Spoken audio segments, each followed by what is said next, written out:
Alrighty. Hey there YouTube, how's it going? Goon here, coming at you guys again with another video, an acronym review. Finally, it's been a long while since I've made one of these, let alone a video, but you know, I always have an excuse for why I haven't made a video in a while, so I'm gonna just spare you completely and just get into it. These are a phenomenal example of what Acronym can do when it comes to a pair of cargo pants. Being a company that always kind of tries to toe that line between fashion and function, cargo pants are always something that I think are in conversation. And I think nowadays, cargo pants in general are a bit more in vogue, but they're just a really good essential for anybody's wardrobe. And I think Acronym tends to do some of the best cargo pants that money can buy. In an expensive manner, I suppose. Today we'll be talking about the history of the P32s, their different variants, where some of the inspiration comes from specifically, all a part of said history, Schoeller Dryskin, some ways in which I would style it, and all the quirks and details of the pants like you might be familiar with my videos at this point. So thank you so much for tuning in again. At the very end of the video, I'll get into some ways in which I style it, as well as pros and cons, the typical stuff. So without further ado, let's get into the P32-DS. So the P32s are the 32nd pant that Acronym have made. They came out in spring summer 19 alongside the P32-S, which is actually still available on their website and is, well, the complete same silhouette, just in Stotts versus Dryskin. The P32s are a relatively unique pant, top down, just kind of looking at them in the Acronym catalog of pants, because the pants themselves take inspiration from other pants of the past that they have made, but then utilize new functions on the pant itself to make it their own pant. And if you saw my P34 video, you can kind of see the similarity there, where those were modeled after the P1A in a lot of respects, and these are similar in that respect. While the pants have a short history in the fact that they've only been around since spring summer 19, I would say that the actual cargo pocket design that is on this pant is really inspired by the P16A that you can see here that I'll have on screen. It has a similar diagonal pocket function, but this one utilizes a zipper on it, very similar to the P31s, the P10As, the other pants that have a pretty square cargo pocket that Acronym have been able to utilize in the past, but it's just unique in this circumstance. And I think that this combination of a cargo pocket from the P16s, but this zipper function that a lot of Acronym cargo pants use nowadays, creates one of the most easy to use cargo pockets that not only have I been able to use in general, just cargo pockets across the board, but in the Acronym lineup of cargo pants as well. P stands for pant, 32 means the 32nd pant model that Acronym have created, like I mentioned earlier, and DS stands for Dryskin. And if you've seen my P27-DS video, you will know what Dryskin is, but as a bit of a refresher, DS is Schoeller Dryskin. Schoeller is a proprietary hiking fabric making company from Switzerland, and Dryskin is one of their premium fabrics that they as a company make. Dryskin is a 4-way stretch fabric with innate water-wicking properties to them, while also being incredibly breathable and also just very rugged by virtue of the pants having that 4-way stretch. While I throw the word favorite around pretty frequently when I make these videos, I can easily tell you that Dryskin is probably my favorite material that Acronym utilizes.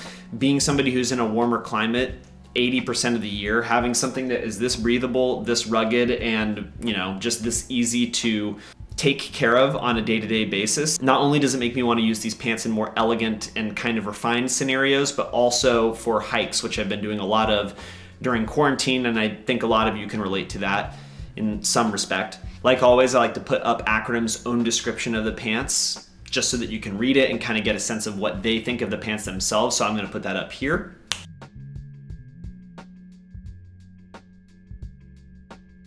Interesting things to note regarding Acronym's description of the pants is that they mentioned that there are 10 pockets on these pants, and I'll obviously get into that with the quirks and details, but I think it's so interesting that they've been able to fit 10 pockets onto these pants. And if you've seen any of the B-roll so far, they just look so, simple that it's kind of crazy to think how can you fit 10 pockets on this, but we'll get into that And then the other detail that I think is unique is the fact that it has a very free flow quality to it. And not only is that enforced by the Dryskin that I was talking about earlier, but it's also the cut of the pants. So starting off the quirks and details and all the individual bits of these pants, let's talk about the fit and what creates that free flowing quality that they have. First of all, the sizing. I'm about 5'9", 5'10". I weigh about 145 pounds. I usually take a size 30 and a lot of pants that are, I guess, more typical or, require 30-inch waist, 32-inch waist, what have you. These are a size medium and they are just big in the waist. Let's just put it that way. It says in the description for these pants that they are a loose fit, and certain pants from Acronym like the P27s are considered ultra wide, but generally loose fit pants means that not only is the thigh going to be really, really big and have that very obvious taper to them, but it might also mean the waist itself. That being said, even though I got a size medium and the waist is just ginormous on me by about 2.5 or 3 inches, there's still no way to actually be able to fasten this down using an integrated system like other pants use. So I wouldn't have wanted to get a size small either, because I know that those would have been too big as well. The medium, kind of like I implied in the P34 video, if you saw that, is really just to account for the inseam, and to me the inseam on these pants is perfect for my height. So please, when you're buying these pants or you understand that they have this loose fit, go by the measurements, see first that they are a loose fit pair of pants and that it will be pretty big on you, and then accordingly size for the inseam, because I think a size small would have been a little bit weird on my inseam length, but a medium is perfect, and I know one way or another I would have had to use a belt, so this is a more ideal fit for me across the board. That bleeds over into the overall fit of these pants, which is incredibly loose and wide up in the thigh where it doesn't even feel like the pant is on you, with a strong articulated taper into the actual cuff itself, really giving a lot of shape to the leg and not letting your legs just swim in the pants overall. If you've seen some of my fits on Instagram, you know that I'm no stranger to actually liking a really wide, flowy pair of pants, but this actually strikes an interesting middle ground between having something nice and roomy up in the thigh that's very comfortable and easy to move around in, while also having something that's tapered and kind of shows off the form of the leg itself, which I think is a really nice detail. But now that we're done talking about the material and the bird's eye view fit of the pants itself, let's get into the very specific details of the pants, which is, I think, where they shine. As a slight aside, I think that some of the best Acronym items are the ones that aren't necessarily so bloated in terms of actual design details. And with these pants specifically, I think you see that very implicitly. Starting off at the waist, we have a pretty typical set of belt loops. They have reinforced little extra belt loops so that you can hang a carabiner from them, and in unique Acronym fashion, they have a middle belt loop that runs just over the zipper, pull, system, button, what have you, just so that the belt itself stays more secure on the waist. The button itself is a plastic button with nylon ribbing threaded through the button itself so that it has a little bit of flexibility and looseness to it, which I think is nice, and it's very flat facing as well, so it doesn't impede the belt that you'll be using. The zipper is pretty simple, YKK nickel zipper, works really well, sturdy too. On the back of the pants, we have two pretty conventional back pockets. They are square, they fit a wide variety of things in them, and they just use Acronym's classic cotton striated material that, offers nice significant feel while also being nice and soft up against your body. But now that we've talked about these pretty simple details up at the waist, we're kind of thrown into the deep end where we see the main bread and butter of these pants, the cargo pockets themselves, and how detailed they are, while also, again, being something really, really simple. You've got two main hand pockets, which are utilizing their quote-unquote deep pockets, which are essentially just cavernous pockets that you can keep your hands in, your typical hand pockets, but they run very deep on the front side of the thigh, while also having the unique detail of having a slight drop pocket area that falls onto the back side of the thigh too. So it has this innate way in which it's able to actually separate things out depending upon their weight, their size, etc. And there's been plenty of times where I've put my glasses into the front part of the pocket while the change has fallen to the back part of the pocket, and it's just this really lovely implicit detail that I think Acronym has mastered over the years, and it's a unique detail that you get with a pair of deep pockets pants. At the same time, however, these are cargo pockets, so you're not going to be just using these ones. There are two other ways in which you can utilize these pockets on these pants. there is a mezzanine pocket on either side of the thigh. And a mezzanine pocket is a pocket that doesn't have any type of zipper or button that is enclosing it. It's something that you can just drop things into, and it is layered kind of over the hand pocket itself. So if you have something relatively large that's not going to be fitting into the hand pocket, you can just leave it in this one so that you can easily get to it, and it stays kind of loose and nice, if you will. I don't know if nice is the right way of putting it, but it's just nice to be able to actually get to these items. For myself, I've found that if I have some odd scenario where I need to take my hat off and I just need to put it somewhere on me, usually putting it in this mezzanine pocket keeps it secure because it's a relatively large item, but it's still easy to get to for when I need to actually put it back on my head. So it's a unique circumstance for something as big as a hat, which I wouldn't think about putting in a cargo pocket per se. If this mezzanine pocket wasn't big and vacuous enough for you to be able to put whatever you need into it, there is the actual cargo pocket itself, which is gated by a two-way YKK zipper that has a locking function to it. Like I mentioned earlier, this is kind of a blend between those P16As as well as a lot of the cargo pockets of recent release date. So it has this blend between being a diagonal pocket, but also utilizing the zipper that is on some of these more recent released pants. But I think the thing that is the coolest part about these pants specifically is the fact that the zipper itself twists as it goes over this right angle that the pocket itself creates. What this allows you to be able to do is you can partly undo the zipper right where the mezzanine pocket is, and then you're giving yourself another drop pocket to use per se. You're kind of creating your own mezzanine pocket by leaving it halfway undone. But then again, if you need something relatively big in that cargo pocket itself, you can unzip it all the way, put whatever you need in there, zip it all the way back up, and it's very secure. It's this implicit detail that allows you to be able to have something as secure as you'd like, as big as you like in that pocket as well, while also having it be something that you can get into in a variety of ways. Not only can you get into it from the top down if you leave it halfway unzipped, but you can unzip the bottom zipper and get in there with your opposite arm going into the opposite pocket, and you have that ability as well. And if you thought that you'd be overwhelmed by a hand pocket that's cavernous, a mezzanine pocket that's cavernous, and then an actual cargo pocket that's cavernous in and of itself, you do have some organization ability with the foam pocket that is actually in said cargo pocket, and it's on both legs. So the choice is up to you. Which pocket do you want to put your phone into? Acronym pants of all shapes and sizes over the years have had the bell and whistle of having a foam pocket usually integrated somewhere on the thigh of the pant so that you can get to it very easily. And since these are a pair of cargo pants, the foam pocket itself is embedded inside one of these. Does it make it a little bit more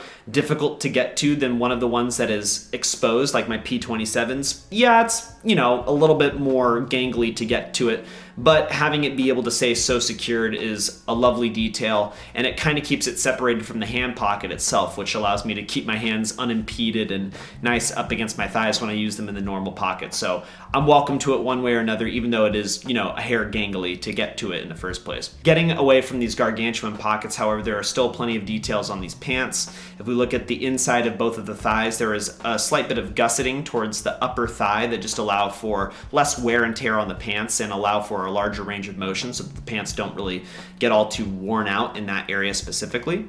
Moving down from this gusset, as we move towards the knees, we can see that the pants themselves have a reinforcement stitch that goes across the back of the kneecap, but on the front of the kneecap there's a layering of the fabric itself, not only showing off where the taper begins, but then also being a little bit of articulation too, so that you have a larger range of motion in the pants.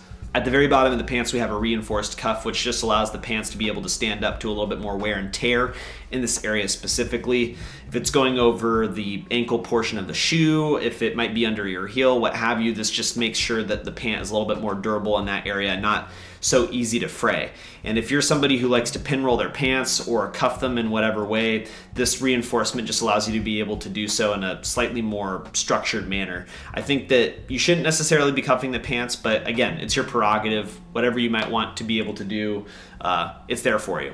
So those are the P32-DS, a pretty simple pair of pants. But I think that when you have a pair of pants in general, like a shirt, a sweatshirt, or something similar, keeping it simple is key. It's that thing that's going to be up against your body, and having a ton of bells and whistles like a lot of cargo pants do nowadays, it might seem like more function and more fashion accordingly because there's more visual data there, but this is something that I think toes the line between not only looking really nice from the visual perspective, but also having that function there for you, and it just does a really elegant job of being able to balance those two things. So let's talk about ways in which I like to style these pants. There's a couple outfits in which I might use these. For this first outfit, it's pretty tried and true Acronym, I guess. It's got that athletic quality to it. On top, I've got my silver Mikita sunglasses. I've got the J63A FO.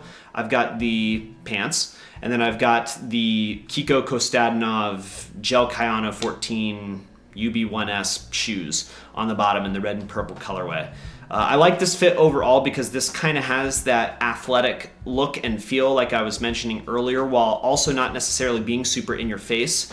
I guess the leather texture of the jacket could be considered pretty wild, but in this case it just looks functional and it looks like it's got that technical edge while not being something that really reeks of tech, I guess. The way in which the band on the jacket kind of comes in at the waist and sort of accentuates the legs lets the pants stand out really nicely, and it also keeps the pockets on the cargo pants open so that I can get to them pretty easily, versus a longer jacket or something that would kind of impede those cargo pockets. The shoes themselves are pretty sleek, but they also have a little bit of chunk to them, being a dad-like running shoe, and the taper itself works really nicely on top of the shoes, so you can't really go wrong there. The silver sunglasses just ties it all together and gives it that little bit of pop that I think that the all black fit might need outside of the shoes necessarily. The second outfit that I've got here is a little bit more weird,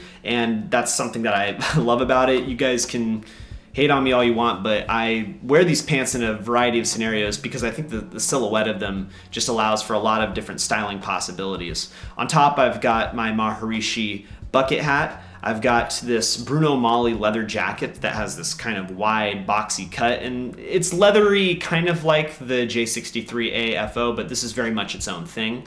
I've got my Synthesis Plus tote bag going on. I've got the pants, and then I've got some slip-on mules from Robert Clergerie on the bottom with no socks because I'm weird. I think that the silhouette of this just has this kind of effervescence and just irreverence to it by being kind of playful and baggy and slouchy, but all the details themselves give it a little bit of pop, which I think is very nice. While the jacket is very boxy and wide, the pants have that taper so that my form isn't completely drowned out.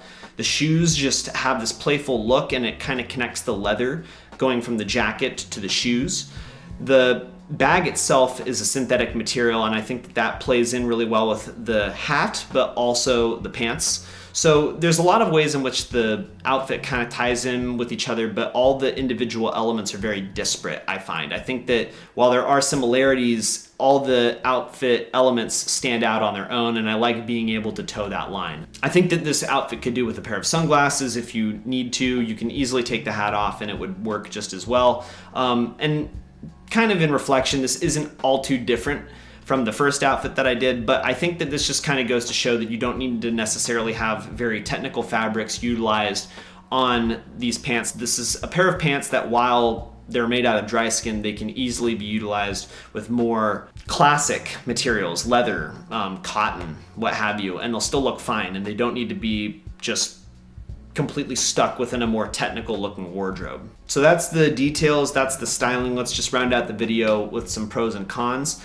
I think the one immediate pro that comes to mind for myself is the versatility of these pants. I think that might be something that I say a lot with a lot of my Acronym items. Sometimes yes, sometimes no, but these pants are really versatile, to be completely honest. The silhouette makes them work well within a more technical wardrobe. You can wear these in a slightly more avant-garde, I guess, or, you know, slightly odder way, and they still look really nice because the silhouette, while unique, is also pretty standard. I think the other element of versatility that this has is by virtue of the material quality itself. This kind of polytechnical fabric that still has a certain type of rigidity to it allows it to be able to be worn with things like wool, things that are a little bit more flowy, and they look really nicely accordingly. It doesn't look like you're wearing a pair of fitness pants per se.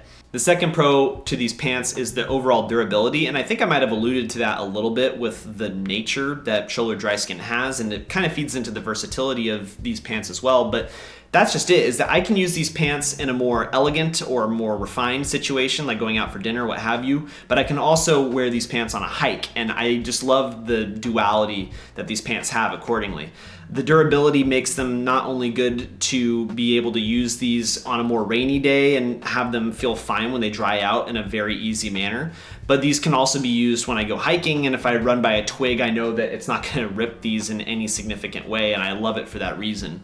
At the same time, compared to a Gore-Tex that requires a lot of, washing and kind of care to make sure that it doesn't delaminate or scar in any which way, these pants can be thrown in on a delicate wash with typical laundry detergent, and they're able to be revitalized in that quality. And along with a little bit of DWR, what have you, they can really kind of get back to that very factory water resistance that you might have. And they're pretty just great for water resistance across the board, even if you kind of use and abuse them. Regarding downsides of the pants, I think I would just have to reiterate that the waist on these might feel a little bit odd when you're paying such an exuberant amount of money for a pair of pants in general. You do need to be wearing these pants with a belt if you are under a 36 or a 38-inch waist. They are just very voluminous. So that can be considered a little bit odd when you're paying so much, but I think that it's kind of accounted for by having the actual thigh fit feel so nice. The second thing that I'd like to mention, and I don't know if I've mentioned it in any other video regarding a Schoeller Dryskin pair of pants, but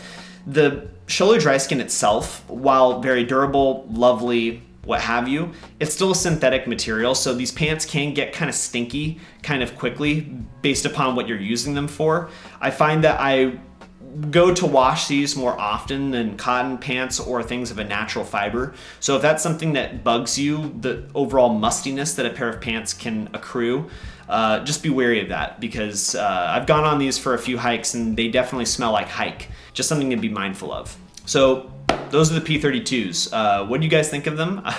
I love these pants. There's a reason that I've had them for so long, and there's a reason that they have things and dirt marks on them even for this review video. I just use them all the time. So while this might not necessarily be a pertinent video, given that you can't get these ones specifically, if you like the P32-S, I could vouch and say that they have a lot of similar qualities to these bad boys right here. Or if you're looking for a pair of Acronym cargo pants in general, these do have a lot of qualities that you would find on the P31s, some of the other cargo pants that are available on their site right now or through one of their retailers, what have you. So I appreciate the watch one way or another. But that's it for the video, guys. Thank you so much for watching. Stay subscribed if you want to see my infrequent videos. And as always, stay stylish. Yeah.